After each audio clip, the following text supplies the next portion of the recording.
दीवाना दीवाना मैं तो ओशो का दीवाना, दीवाना दीवाना मैं तो ओशो का दीवाना, ओशो का दीवाना, ओशो का दीवाना।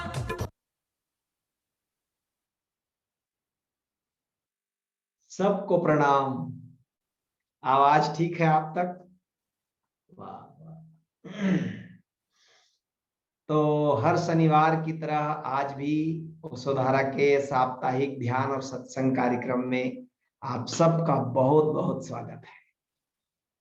आज दो छोटे छोटे प्रश्न हैं, उन पर बात करेंगे।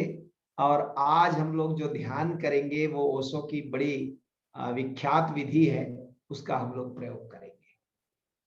तो दो छोटे छोटे प्रश्न में पहला प्रश्न है आर्या का। आर्या ने पूछा है, आर्या जायसवाल, उसने पूछा है कि आचार्य जी, भारत के युवाओं के लिए सभी डायमेंशन में ओशो का ओवरऑल मैसेज क्या है? तुमको सुनकर आश्चर्य लगेगा आर्या कि ओशो, तुमने पूछ दिया ना कि ओशो का मैसेज क्या है, इसलिए ओशो के दृष्टिकोण से बताता हूं। ओशो कहते हैं भारत में अभी युवा पैदा नहीं हुआ है,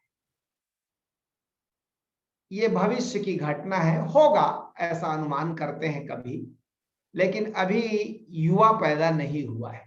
कहते हैं भारत में दो ही डायमेंशन है जीवन के, बच्चे होते हैं और बच्चे से डायरेक्ट बूढ़े होते हैं। जवान युवा अभी नई घटना है, अभी हुई नहीं है। सुनकर मजाक जैसा लगेगा, मैं भी पहली दफा पढ़ा ओशो को तो लगा कि ये क्या मजाक है, युवा कैसे नहीं है। इधर 29-30 साल के तो हम खुद ही थे जब ओशो को पढ़ रहे थे। तो उन्होंने कहा कि नहीं, युवा जो है वो शरीर से कुछ नहीं उसका संबंध है, युवा का संबंध चित्त से है। युवा कौन है? तो ओशो 3 बड़े लक्षण गिनाते हैं युवा होने के। वो कहते हैं युवक हम किसको कहेंगे। तो इन 3 लक्षणों को यदि तुम समझ लो तो ये भी बात समझ में आ जाएगी कि ओशो का मैसेज क्या है। पहला लक्षण कहते हैं ओशो कि जो व्यक्ति सीखने को तैयार है, नया, कुछ भी नया के सीखने के लिए जो खुले मन से तैयार है, वो व्यक्ति युवा है। वो 70 साल का भी हो सकता है, वो 17 साल का भी हो सकता है, वो 27 साल का भी हो सकता है, सीखने के लिए तैयार है। मैं पिछले लगभग 25 वर्षों से कॉलेज में पढ़ा रहा हूं, तो मैंने देखा कि वास्तव में जो ओशो कहते हैं वो सच है कि लोग सीखने को तैयार नहीं है। पहले से उनकी धारणाएं सुनिश्चित हैं, उसी धारणा को वो सत्य मानकर जिएंगे, उसमें बदलने को कुछ भी राजी नहीं होते। कोई भी नया कुछ सीखने को तैयार नहीं होता। बचपन से जो संस्कार, जो धारणाएं हमारे मन में डाल देती हैं, वो सुनिश्चित हो जाती है। जैसे बचपन से आपको कह दिया कि आप ब्राह्मण के घर में पैदा हुए या हिंदू के परिवार में पैदा हुए, तो अब आपके मन में गहरी से गहरी धारणा बैठ गई कि मैं हिंदू हूं, कि मुसलमान हूं, कि जैन हूं, कि मैं ब्राह्मण हूं, कि मैं क्षत्रिय हूं। वो गहरे बैठ गया। आप कभी नहीं खोजेंगे कि वास्तव में ये कहां पर से आता है। एक केवल सजेशन है कि इसकी बुनियाद में कुछ है, खोजने को कोई तैयार नहीं। अभी मैं कल ही कॉलेज में पढ़ा रहा था, तो मैंने देखा कि जो कोर्स की किताब है, बच्चों की सिलेबस की किताब है फाइनल ईयर की, यूजी के फाइनल ईयर की, उसका प्रिंटिंग हुआ है 1998 में। वो अभी भी चल रहा है कोर्स में। 2021 में 1998 का टेक्स्ट बुक पढ़ाया जा रहा है और उसमें सारे आंकड़े वो 90 से 2000 के दशक के लिए गए हैं और बच्चे उसको रट कर परीक्षा में लिख कर खुश हो रहे हैं कि हमारा डिवीजन इस बार अच्छा आया है, मेरा अच्छा परसेंट आया है। अब आप सोचो, ये 20 साल का गैप, 2000 से लेकर 2021 तक का, वो अपडेट ही नहीं है कोर्स की किताब। और नया आप कुछ पढ़ाओ तो वो सिलेबस में है नहीं, इसलिए ना तो विद्यार्थी पढ़ने को तैयार है, न परीक्षक परीक्षा में उसको पूछेगा, और न कभी वो समसामयिक होगा। और जब 2021 में टेक्स्ट बुक छपना शुरू होगा तो 2040 में वो आएगा बाजार में, तब तक ये 20 साल पुराना हो चुका है। अपडेट बिल्कुल भी नहीं है, और युवक नया कुछ अपने से पढ़ने को तैयार नहीं है। मैंने अधिकांश जिन महाविद्यालयों में मैं रहा हूं, मैं देखता हूं कि कोर्स के किताब को भी बच्चे पूरा नहीं पढ़ते।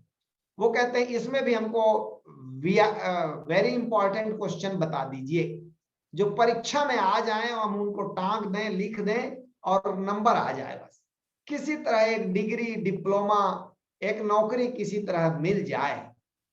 साइंस पढ़ लिए हैं तो अब वो साहित्य की किताब नहीं पढ़ेंगे, कंप्यूटर साइंस पढ़ लिए हैं तो वो कोई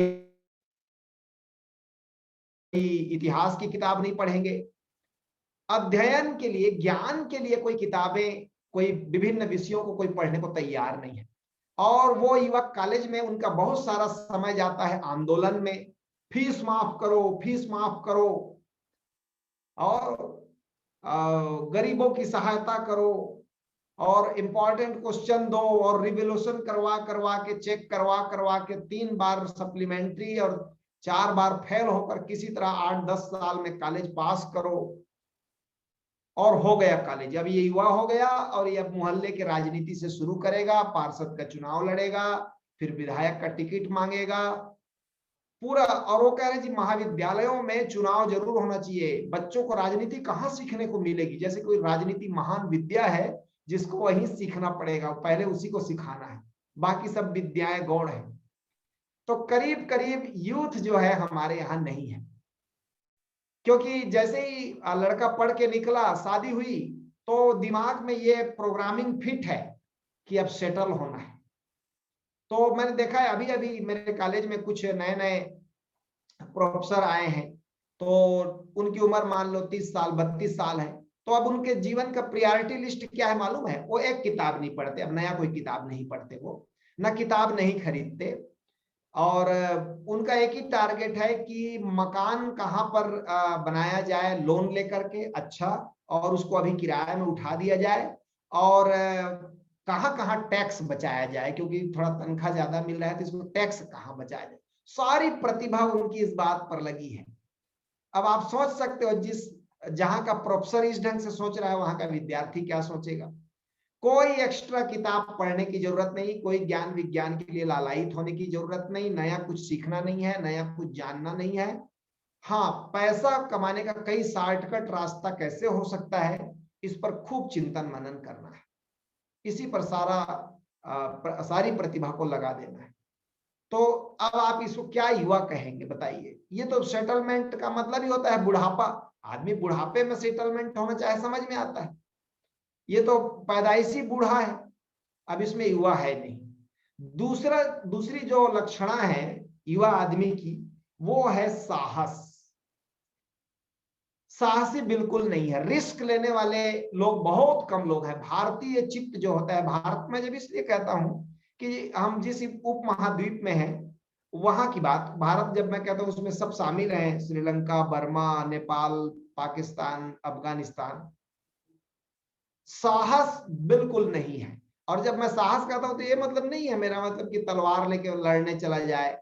साहस का मतलब नए जोन में रिस्क लेना। जैसे एक बड़ा साहस मैं कहता हूं अकेले होने का साहस, कि भाई तुम कोई खोज रहे हो, कोई जांच रहे हो, कोई सीख रहे हो, तो अकेले होने का साहस भी तो एक बड़ा साहस है।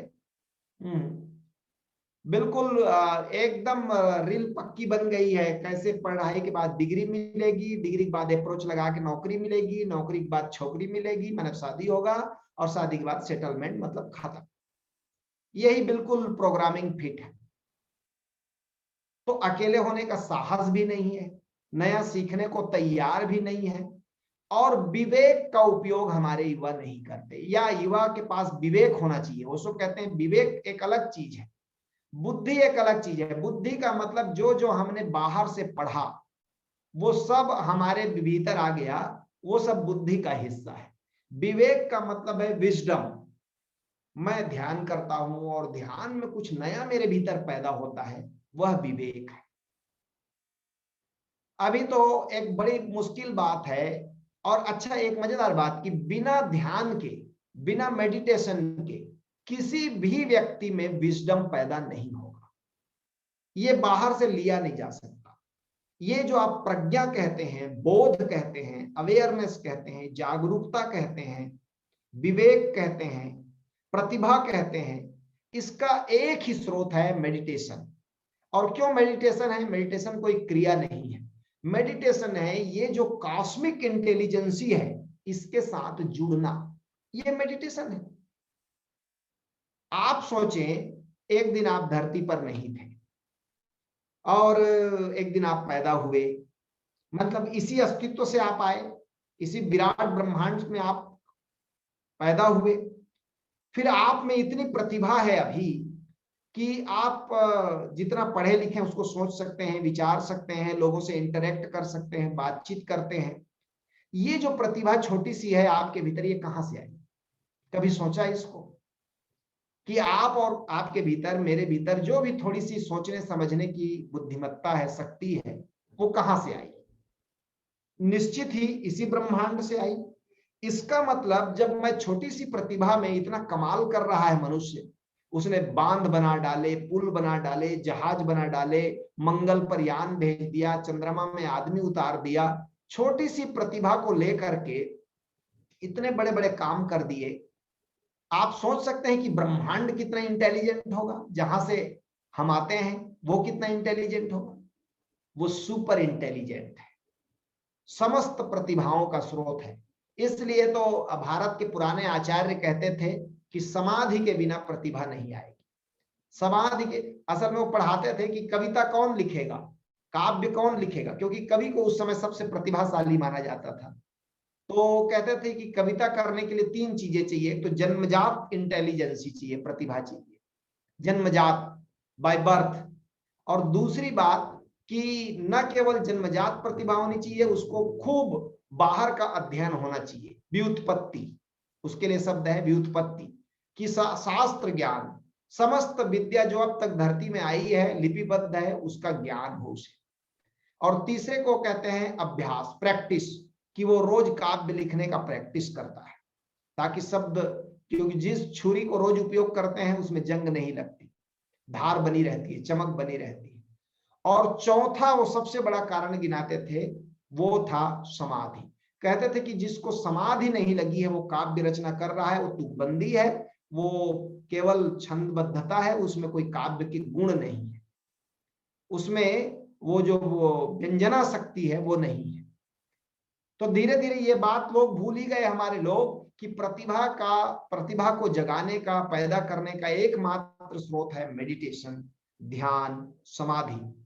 क्योंकि समाधि में हम कुछ नहीं करते, अपने इस विराट अस्तित्व से अपने मैं को हटाकर जुड़ जाते हैं, ये सुपर इंटेलिजेंसी से अपने को जोड़ लेते हैं। तो वहां से जो अनुभव आता है वो हमारी प्रतिभा में नए नए डायमेंशन पैदा करता है, नए नए निखार लाता है। इसलिए ओशो भी कहते थे इस बात को कि जो व्यक्ति ध्यान करेगा, रोज रोज उसकी नई दृष्टि बढ़ती जाएगी। उसमें वो कहते थे कुछ लक्षण है, आपका ध्यान ठीक हो रहा है कि नहीं, इसको जानने के कुछ लक्षण है। तो उसमें यह भी है एक लक्षण कि वह प्रत्युत्पन्न मतित्व होगा। प्रत्युत्पन्न मतित्व एक कठिन शब्द लगेगा आपको सुनने में, हिंदी साहित्य का शब्द है।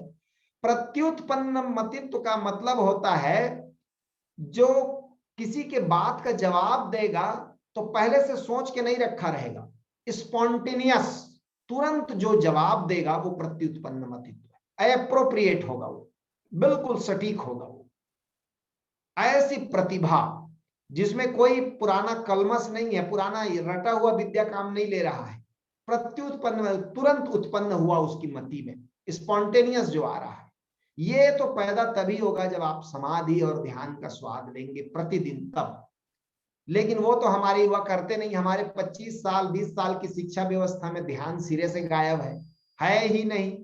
किताब पढ़ो, आर्ट्स पढ़ो, कॉमर्स पढ़ो, साइंस पढ़ो, इंजीनियरिंग पढ़ो, मेडिकल पढ़ो, सब पढ़ो, ध्यान बस मत करना। उसके लिए टाइम नहीं है। कोई कॉलेज में मेरे कॉलेज में मैं कहूं कि ध्यान करा दूं तो हमारे ही बॉस कहेंगे, हमारे ही शिक्षक कहेंगे कि क्या कर रहे हैं आप, कोर्स को पढ़ाइए, सिलेबस को पढ़ाइए और कुछ कुछ ऐसा करिए जो दिन रात बच्चों को एंगेज रखे। लेकिन अनऑक्युपाइड होकर चुपचाप बैठना, अव्यस्त होकर चुपचाप बैठना, जरा भीतर की तरफ चेतना की धार को मोड़ना, उसको कहते हैं समय को खराब करना। अब आप बताओ, जब ध्यान का मतलब समय खराब करना हो जाए जिस देश में, वो देश गर्त में जाएगा ही जाएगा। कहां से प्रतिभा नहीं होगी? आप देखते हैं, अभी कहने की बात नहीं है, मैं अपने देश की निंदा नहीं करता, देश का मैं प्रशंसक हूं, इसी देश का वासी हूं, लेकिन 95% आविष्कार विज्ञान के पश्चिमी देशों में, यूरोपीय देशों में हो रहे हैं, जबकि प्रतिभाशाली हमारे युवक भी कम नहीं है। क्यों नहीं होता? यहाँ राजनीति खूब हावी है कि भाई जो जैसे ही कॉलेज पढ़ा उसको छात्र संघ का नेता बनना है, उसको अपना पार्षद का टिकट फिक्स करना है, उसको विधायक का टिकट फिक्स करना है, वो किसी न किसी पार्टी को ज्वाइन करेगा। ये आश्चर्यजनक बात है कि 95% रिसर्च, खोज, नया इनोवेशन, जो भी सामान हम उपयोग कर रहे हैं विज्ञान का, वो सब पश्चिम से आ रहा है। पश्चिम में विश्वविद्यालयों में खूब खर्च किए जा रहे हैं, विश्वविद्यालयों में फैसिलिटी दी जा रही है कुछ नया करने के लिए। ब्रिटेन में एक मंत्रालय है, अध्यात्म मंत्रालय, वो माइंडफुलनेस के लिए सिखाते हैं। एक मंत्रालय है कि ध्यान को, योग को जिस तेजी से वेस्टर्न लोग अपना रहे हैं, हमारे देश के लोगों को उसमें इंटरेस्ट नहीं है। कॉलेज में, स्कूल में ध्यान करवाएंगे तो उसको समय जाया करेंगे। जहां से प्रतिभा पैदा हो सकती थी उसको जड़ ही काट दिया है। अभी सदगुरु ने पिछले दिनों सत्संग में कहा, आपने भी सुना होगा कि स्कूल की, कॉलेज की शिक्षा में सभी धर्मों की शिक्षा दी जानी चाहिए। सभी धर्मों का सार क्या है इसको बताया जाना चाहिए। इस्लाम का सार क्या है, हिंदुइज्म का सार क्या है, सिखिज्म का सार क्या है, क्रिश्चियनिटी का सार क्या है, ये सब बच्चों को पढ़ाना चाहिए। लेकिन मजहबी शिक्षा नहीं होना चाहिए। कोई मजहब अपना स्कूल खोल के बैठ जाए, हिंदू अपना स्कूल खोल ले, मुस्लिम अपना स्कूल खोल ले और वहां केवल मजहबी शिक्षा दी जाए, वो नैरो माइंड पैदा करेगा। लेकिन जो सरकार के स्कूल हैं, पब्लिक सेक्टर के स्कूल हैं, उनमें सारे कोर्स में सभी धर्मों की शिक्षा होनी चाहिए, ताकि हम बता सकें कि हिंदुइज्म का सार अद्वैत की अनुभूति है, मुस्लिम धर्म का सार तौहीद की अनुभूति है, जिसको अद्वैत कह रहे हैं वही तौहीद कहते हैं उनको। ये सारे धर्म आखिर में जाकर वही उसी बात को करते हैं, लेकिन उस एसेंस को पढ़ाने वाला कोर्स ही नहीं है, सार ही नहीं है। बड़ा मुश्किल है। अब जब व्यक्ति धर्म को पढ़ा नहीं तो अलग से तो धर्म को पढ़ेगा नहीं। अब वो जो धर्म के बारे में जानता है वो बड़ा चाइल्डिश बातों को जान रहा है, बचकानी बातों को जान रहा है, और वो कट्टरपंथ पैदा कर रहा है, क्योंकि पढ़ाने वाला कट्टरपंथी ढंग से पढ़ा रहा है, पढ़ने वाला उसको ले रहा है, और इस तरह युवा पैदा होने के सारे रास्ते बंद हैं। ध्यान को जोड़ेंगे नहीं, जो कि हमारी संपदा है। हम, दुनिया ने, विज्ञान ने दुनिया को बहुत कुछ दिया है, भारत भी बड़ा कंट्रीब्यूशन कर सकता है ध्यान की दुनिया में। बड़ी संख्या में हमारे युवक ध्यान सीखें, ध्यान का आंदोलन पूरी दुनिया में फैलाएं, और ध्यान से ही, कि आप देखे होंगे जब आपका मन शांत होता है तो नया नया इनोवेशन सूझता है। जब आपका माइंड कूल है तो आपको नई नई प्रतिभाएं आपके भीतर पैदा होती हैं। हम इस दान को दुनिया के सामने ले जा सकते हैं, लेकिन नहीं है, तो जड़ ही काट डाला है, यही मुश्किल है।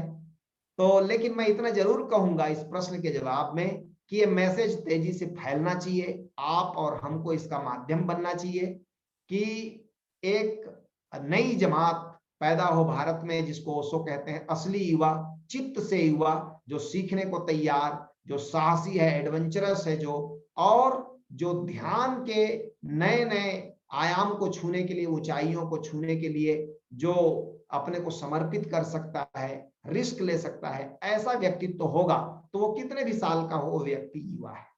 इसलिए तुम मैसेज भी समझ गई होगी आर्या कि ओशो का मैसेज क्या है। अल्टीमेट तो मेडिटेशन है, और विशेषकर युवा जितना बढ़िया मेडिटेशन कर सकता है, जैसे हम सब जानते हैं 17-18 साल की उम्र में कोई व्यक्ति ध्यान सीखना शुरू करे तो 25-30 साल होते होते उसको ध्यान का एसेंस पता चल जाएगा। ध्यान क्या है, ना कुछ करना कैसे होता है, ये उसको पता चल जाएगा। कभी ना कभी उसको इस 2, 4, 10, 20 दफे ऐसा अनुभव भी आएगा जब वो कुछ नहीं कर रहा होता है तब सबसे बड़ी घटना घटती है, ये उसको समझ में आएगा। और एक बार स्वाद लग जाए तो आदमी सब चीज छोड़ देगा पर ध्यान को नहीं छोड़ेगा।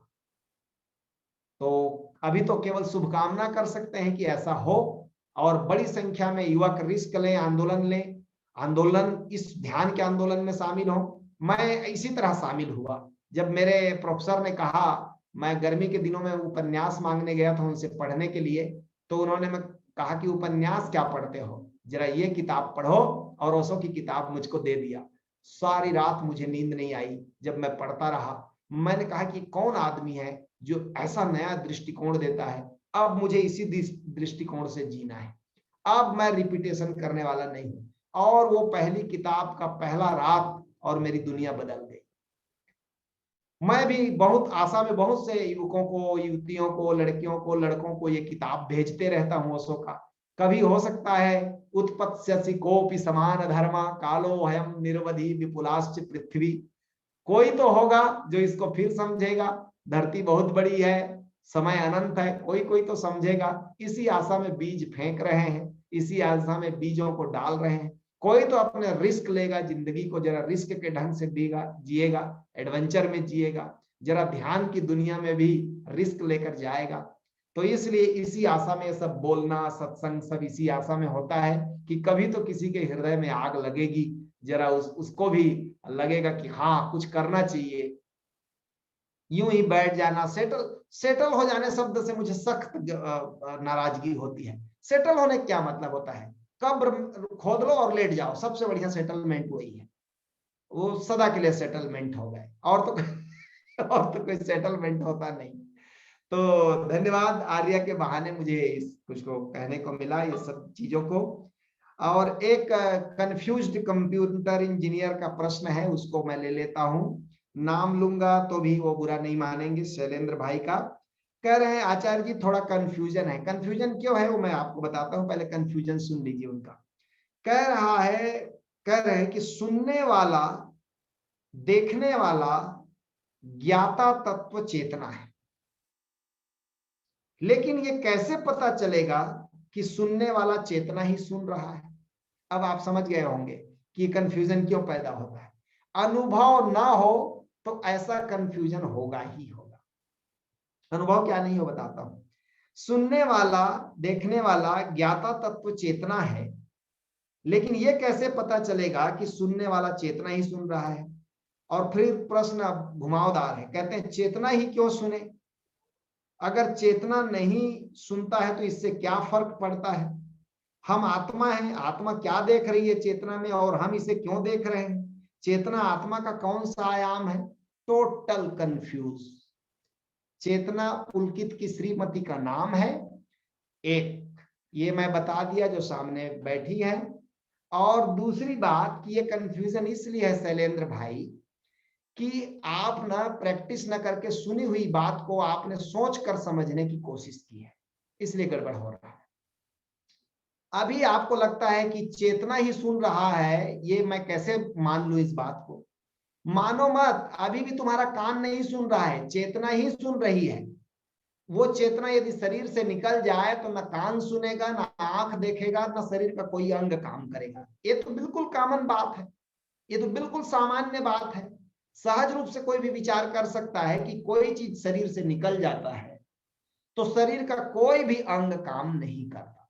1 ग्राम वजन कम नहीं होता, लेकिन शरीर का कोई चीज फंक्शन नहीं करेगा। ना आंख देख सकती है, और चलो आंख तो कहेंगे अब पलकें गिर जाएंगी तो क्या देखेंगी। कान में तो कोई गेट नहीं है, कान तो खुला रहेगा।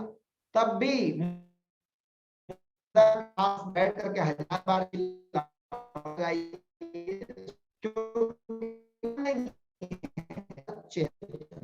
भीतर का चेतन है, वो है।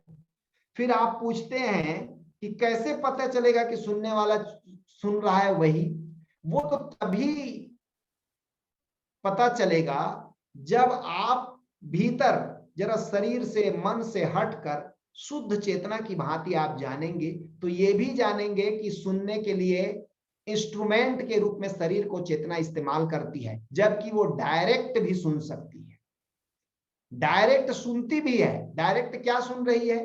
जब आप सीधी चेतना से सुनते हैं तो नाद सुनाई पड़ता है, ओंकार सुनाई पड़ता है, अस्तित्व में गूंजता नाद सुनाई पड़ता है। उसको कान नहीं सुनते, उसको हमारी सीधी चैतन्यता सुनती है, चेतना सुनती है। वही एक सुनने वाला है। इंद्रियों के द्वार से सुनता है तो बाहर के आहत नाद सुनता है, और इंद्रियों को छोड़कर सुनता है तो अनाहत नाद सुनता है। ये तो बिल्कुल सरल बात है, इसमें जरा भी सोच। आपने ध्यान समाधि किया तो यही तो हम बोल रहे थे उस समय कि इंद्रियों से सुनेंगे तो आहत नाद सुनाई देगा, और इंद्रियों को छोड़ के सुनिए तो अनाहत नाद सुनाई देगा। और ज्यों ज्यों आप अनाहत नाद को सुनेंगे, आप में ये बात स्पष्ट प्रकट होती चली जाएगी कि ये जो नाद है इसमें और भी डायमेंशन है। ये जो भीतर नाद गूंज रहा है, ये कहाँ गूंज रहा है? तो सदगुरु हमारे कहते हैं इसके स्रोत को खोजो। जैसे ही आप इसके स्रोत को खोजते हैं, आप पाते हैं कि भीतर एक आकाश है, वो आकाश ही गूंज रहा है, आकाश ही उसका स्रोत है। ये जो भीतर का स्पेस है यही निनादित है। और तब आप और गहरे जाते हैं कि अच्छा, केवल इस आकाश में नाद ही है कि कुछ और भी है? तो आप देखते हैं एक आलोक भी फैला है, एक मध्यम मध्यम धीमा आलोक, जैसे सुबह सूरज उगा नहीं है और रात बीत कर रही है। एक आलोक फैला है, स्रोत विहीन आलोक। तब आप चकित होते हो, नाद भी है, यहाँ वाइब्रेंट है आकाश, और आलोक भी फैला है। बड़ा मीठी रोशनी, शीतल रोशनी फैली हुई है जो शांत कर दे। और गहरे जब आप जाते हो तो आप पाते हो कि ये भीतर के आकाश में और भी डायमेंशन है, क्योंकि सब कुछ जानने वाला ये भीतर का आकाश है। इसमें चैतन्यता का भी एक गुण है। ये केवल मुर्दा आकाश नहीं है, ये जीवंत आकाश है। ये रिस्पॉन्स करता है, ये सब चीजों को समझता है, सुनता है। तब आप में ये एक समझ जगेगी कि चेतना ही सुन रही है और चेतना ही गूंज रही है। बस यहां से तौहीद की यात्रा शुरू होती है। पहली तौहीद, पहला अद्वैत, कि वो जो गूंजता नाद है, जो फैला आलोक है, और जो इन दोनों को जानने वाला है, ये तीनों अलग नहीं है, एक ही आकाश के गुण धर्म है। जैसे आप कमरे में बैठे हैं तो आपने अगरबत्ती जलाया, कमरे में खुशबू फैल गई, फिर वहां मेरी आवाज भी गूंज रही है आपके कमरे में, फिर वहां रोशनी भी फैली है आपके कमरे में, बल्ब भी जलाया है आपने, और ये तीनों डायमेंशन एक दूसरे को काट नहीं रहे हैं। मेरी आवाज रोशनी को काट नहीं रही है, या रोशनी सुगंध को फैलने से रोक नहीं रही है। एक ही आकाश में ये तीनों समान रूप से मौजूद है। सुगंध भी है, रोशनी भी है, ध्वनि भी है। ठीक ऐसे ही भीतर के आकाश में तीनों हैं। लेकिन ये कब होगा? जब आप अनुभव करेंगे तब होगा। मेरे बात को सुन लेने से, ओशो की बात को सुन लेने से, सदगुरु की बात को सुन लेने से, सोचने से नहीं होगा। इसीलिए तो कबीर साहब कहते हैं, मसी कागद छुयो नहीं, कलम गयो नहीं हाथ। मैंने स्याही कलम नहीं छुआ और मैंने जान लिया उसको। पढ़ना लिखना उसके लिए कोई योग्यता की जरूरत नहीं है। पढ़ना लिखना बाहर में काम आता है, संसार के सुविधा के लिए है, लेकिन भीतर के जगत में उसकी ना आवश्यकता नहीं है, जरा भी आवश्यकता नहीं है। भीतर के जगत में तो अज्ञानी होने की आवश्यकता है। इनोसेंट, पहले से कोई धारणा लिए बिना आप भीतर पलटने का प्रैक्टिस करते हैं, करते हैं, करते हैं, करते हैं, करते हैं, अचानक किसी दिन खींच लिए जाते हैं। जो अचानक एक दिन अनुभव होगा वो सदा के लिए आपके जीवन में एक नया, क्योंकि आप खींच लिए गए, भीतर गए। अब जब आप लौटेंगे तो फिर वही आदमी नहीं लौटेगा, वो फिर एक नया आदमी होगा, फिर उसकी क्वालिटी अलग होगी, फिर उसकी वाणी में, उसके व्यवहार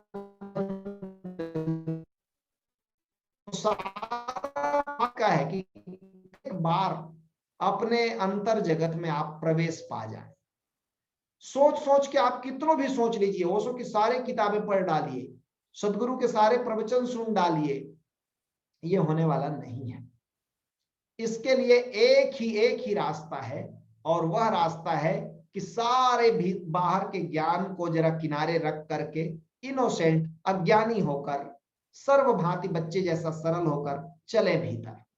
और मैं नहीं कहता कि आज जाएंगे और आज ही पहुंच जाएंगे, नहीं, उसकी मर्जी, जब वो बुलाएगा हम दरवाजे पर बैठे रहेंगे, बैठे रहेंगे, बैठे रहेंगे, दरवाजा खटखटाते रहेंगे। कभी तो भनक पड़ेगा, वो कान कहते हैं ना, कभी तो उसके कान में भनक पड़ेगी, कभी तो वो खोलेगा। और एक बार भी अंदर जाकर आप बाहर लौटे तो फिर सब बदल गया। बस फिर रोज रोज वह अनुभव करने की जरूरत नहीं पड़ेगी, वो एक अनुभव काफी है। फिर तो उस एक अनुभव के प्रकाश में आपके सोचने, समझने, बोलने सब का तरीका बदल जाएगा। और इसलिए जब तक वो नहीं हो जाता तब तक हजार प्रश्न उठते हैं, और एक बार वो अनुभव हो जाए तो फिर आप हजार प्रश्न के उत्तर देते हैं, आपके मन में कोई प्रश्न नहीं आता। ठीक है, तो शैलेंद्र भाई, इसलिए सारा प्रयास उधर ही लगाना। चलिए ध्यान करेंगे, अच्छा होगा, उसी दिशा में खटखटाएंगे। तो आज जो ध्यान करेंगे वो एक, सबने पहले, कुछ लोगों ने तो किया ही होगा, कुछ लोगों ने नहीं किया होगा, उनके लिए बहुत नया होगा और बढ़िया लगेगा। वह ध्यान है कुंडलिनी ध्यान। कुंडलिनी ध्यान ओशो की बड़ी प्रिय विधि है, सक्रिय ध्यान भी और कुंडलिनी ध्यान भी। कुंडलिनी ध्यान को यदि रोज शाम को किया जाए तो बड़ा मजा आता है इवनिंग में, लेकिन उसकी प्रैक्टिस पहले विधि सीख लेते हैं। इसमें 10-10 मिनट के 4 चरण हैं। पहले 10 मिनट में खड़े होकर शरीर को शेक करना है, कपाना है, कंपन करना है। पहले भाव करना है कि मेरे शरीर में कोई ऊर्जा पैरों की तरफ से उठकर सिर की तरफ जा रही है, उठ रही है। केवल भाव करना और भाव से हो जाएगा। देखो, भाव से बहुत कुछ होता है शरीर में। हम काम वासना के लिए शरीर कैसे तैयार होता है? बस भाव, आप विचार करते हैं और शरीर सक्रिय हो जाता है, सारी इंद्रियां सजग हो जाती हैं। ऐसे ही जब आप भाव करते हो कोई चीज के तो शरीर में परिवर्तन शुरू हो जाता है। तो आपको भाव करना है कि पैरों की तरफ से आग की लपट की तरह कोई ऊर्जा सिर की तरफ उठ रही है और उससे शरीर कांप रहा है, कंपन करें। हाथ, पैर, गर्दन सब ढीला रबर की तरह रखें और हिलाइएगा। तो कंपन होते होते 10 मिनट में आपको ऐसे लगेगा शरीर उत्तप्त हो गया, गर्म हो गया, हिट हो गया। इसका मतलब है ऊर्जा जाग गई। अब उस ऊर्जा को ऊपर की तरफ, सारा योग कहता है कुंडलिनी ऊर्जा ऊपर चढ़े तभी बदलाहट होगी, तभी व्यक्तित्व में परिवर्तन होगा। तो दूसरा चरण होगा नृत्य। नृत्य में ऊर्जा अपने आप ऊपर जाती है। ओशो अभी प्रवचन में बताएंगे आपको कि जब हम दुखी होते हैं तो ऊर्जा नीचे जाती है, जब प्रसन्न होते हैं, नाचते हैं, तो ऊर्जा अपने आप ऊपर जाती है। तो ऊर्जा को ऊपर, 10वें द्वार कहते हैं इसको कबीर साहब, 10वें द्वार की तरफ चलना शुरू हो जाएगा। और ये दोनों काम हो जाए तब हम ध्यान शुरू करेंगे। तब चुपचाप बैठ जाएंगे और जो भी हो रहा है उसको सुनेंगे, बाहर म्यूजिक बज रहा है उसको भी सुनेंगे। फिर आखिरी 10 मिनट में सब म्यूजिक बंद हो जाएगा, तब अनाहत को सुनना है और अनाहत के साथ एक हो जाना है। ठीक है, तो रेडी सब लोग? तो जरा सा सिस्टम से उठना पड़ेगा। पहले 4 मिनट बैठे रहिए, फिर खड़े होकर के प्रैक्टिस शुरू करेंगे। म्यूट करके आप वीडियो बंद करके क्विट मत करिएगा।